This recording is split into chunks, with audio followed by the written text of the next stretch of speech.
Hello. I hope we've still got enough sunlight left for this to work. I think we have. The light's coming in through the window. The sun out there's probably got another 15 minutes before it sinks below our backyard mountain. Name of Kunanani or Mount Wellington or both. So it's looking down on me as I play, and has been every time. But at the moment the light is filtered by the big street tree outside our fence and another little tree in our garden. Also there's cloud coming over. Finally, after a warmish day. I've just got back from about an hour and a half of walking the dogs around the local area.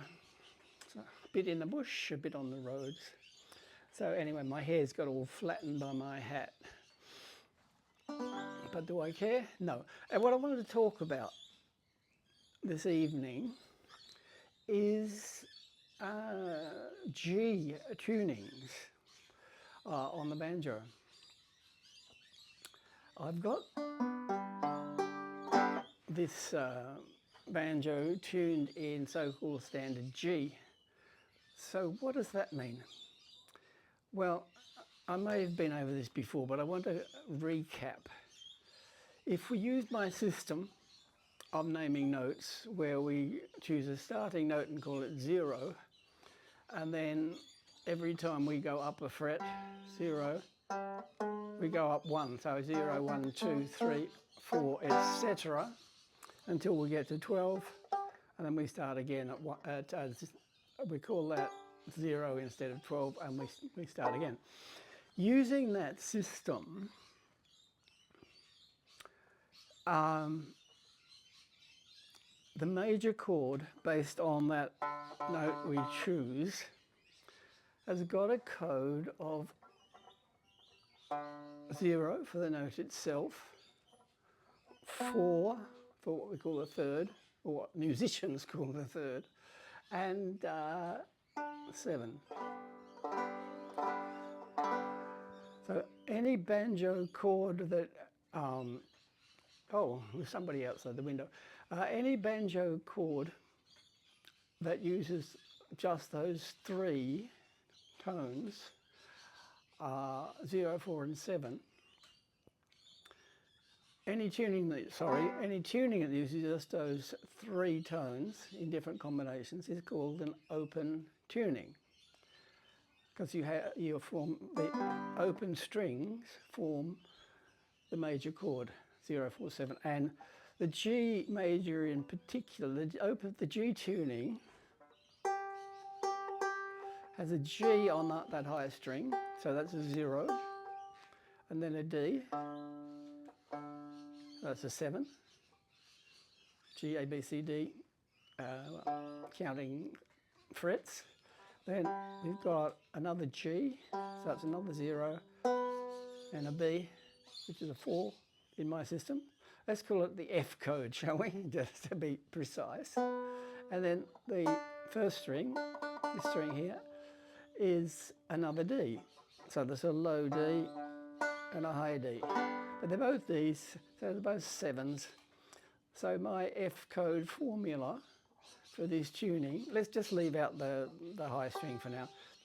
For these 4 strings, the code is 7, 0, 4, 7. 7, 0, 4, 7. And that then, since this note here I actually have tuned to a G, then I can play the G major chord with no fingers at all. And it turns out that I can play the C major chord where fairly simply I'm putting 3 fingers down, 1 at the first fret there, and then another 2 on the D strings, making a C chord and then a D7 chord so-called, and they're just about all the chords I need to play literally thousands of songs in the key of G.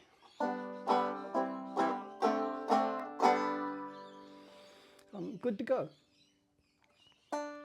Now,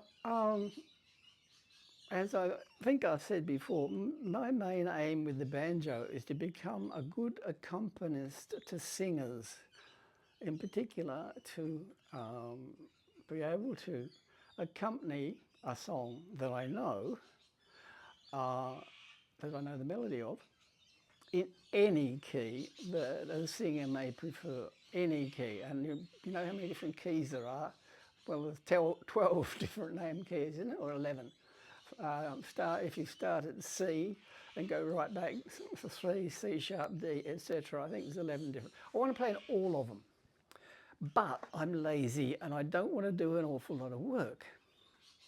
So I've come up with a scheme. First part of the scheme, I know I was a bit rude about capos earlier on, but back in a second. Here I am, here's a capo. If I can play a song in G, then just by putting a capo on, I can play it in G sharp. What's next? A sharp or B flat, and B. So I can play in those 4 keys without changing a thing. If I can play it in G like this, then I can just as easily play it in B like this by just putting the capo on. What about the other 8 or so keys that I might need? Well, what I do then is, instead of you starting from open G, I get a banjo in which every string is tuned 3 semitones lower than on this one, and then I still have the same relationship. I have 7, 0, 4, 7. So I still get I can still play exactly the same chords, get the same relationships. So because I've tuned everything down 3 steps down from G is E. So now here I'm going to accompany something in the key of E, use my capo, and I can get F. I can get F sharp, key of F sharp. I can get G, but I probably don't want it because I can use the other one that's tuned to G. So that gives me E, F, F sharp, G, G sharp, A, B flat, B. Still a few to go, so what do? Well, as you probably guessed, I grab my long neck banjo and tune everything down another 4 semitones. Why 4? Because I want to be able to get right down to C. Because if I can get up to B on the first one, the next one up is C. But I can start again at the bottom. So I've got this one tuned, 7047, but 0 here is a C, and that's a C. So here we go.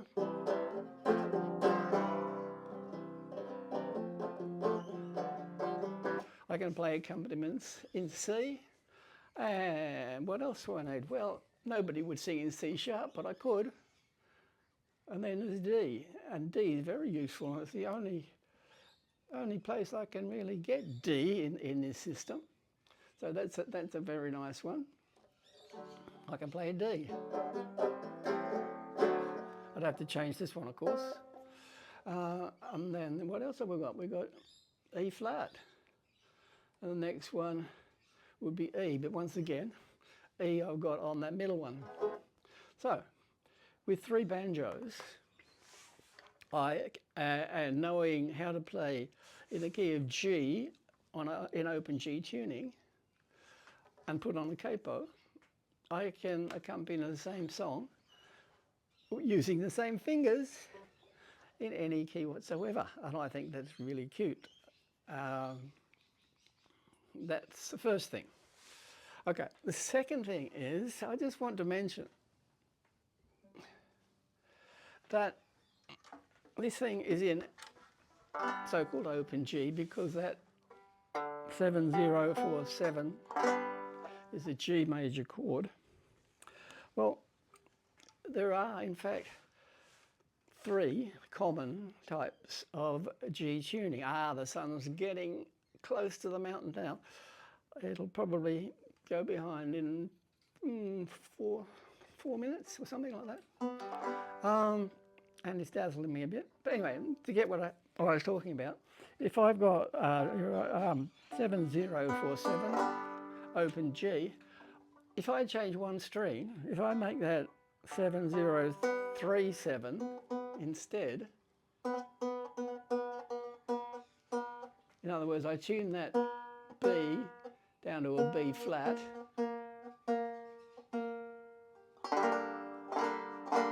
and instead of an open G there, I've got an open G minor. And so I can use that tuning for any songs in G minor, not that there are all that many of them in the old-time tradition. But it's there, so if I want to tune with a minor flavour, I can use that tuning. If I want chords, they're slightly different because I've changed that string.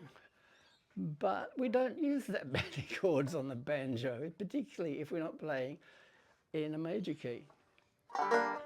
And what's the third one? The third type of G tuning is called G modal. It turns out that a lot of the songs in the old-time tradition, neither major nor minor as recognised by other styles of music. They're somewhere in between, and they're referred to as modal tunings. And the way that some people have evolved of tuning to suit that sort of song, usually they are based around a minor pentatonic scale or some sort of Dorian mode. If you don't know what those words mean, doesn't matter.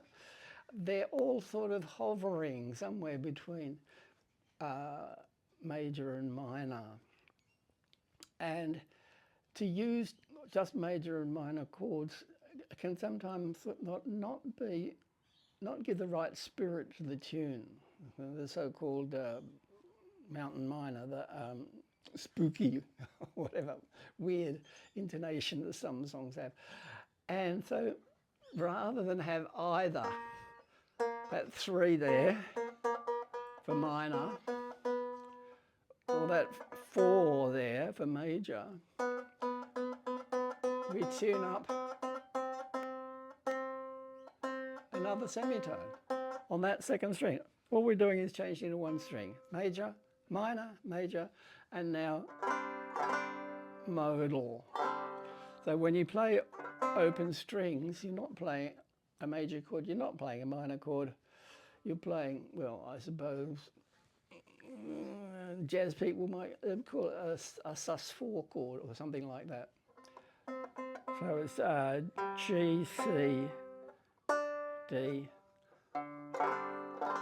and we use that for your Shady Grove and yeah, the modal tunes. So there you have it. Just one string away from the major in either direction, and you get to accompany a whole batch of other songs. But I guess, just to round off, I better have a go at Lynchburg Town, which is number 3 in my Ignoramus songbook. Let's see how we go.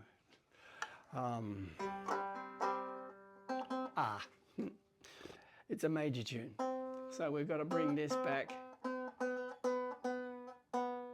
down to a 4.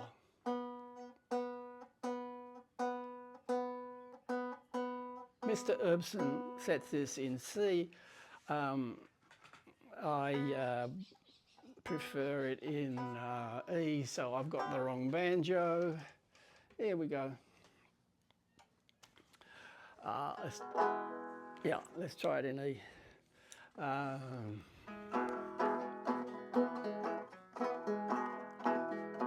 Yeah.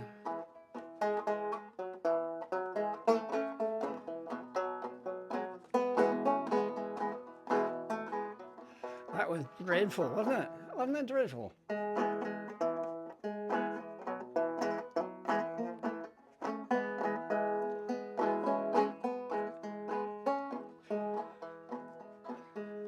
Bear with me. Just give me another go. Who's going down to town? Tell me who's going down to town? Who's going down to Lynchburg Town to carry my back around? Hopeless. Who's going down to town? Tell me who's going down to town? Who's going down to Lynchburg Town to carry my back around?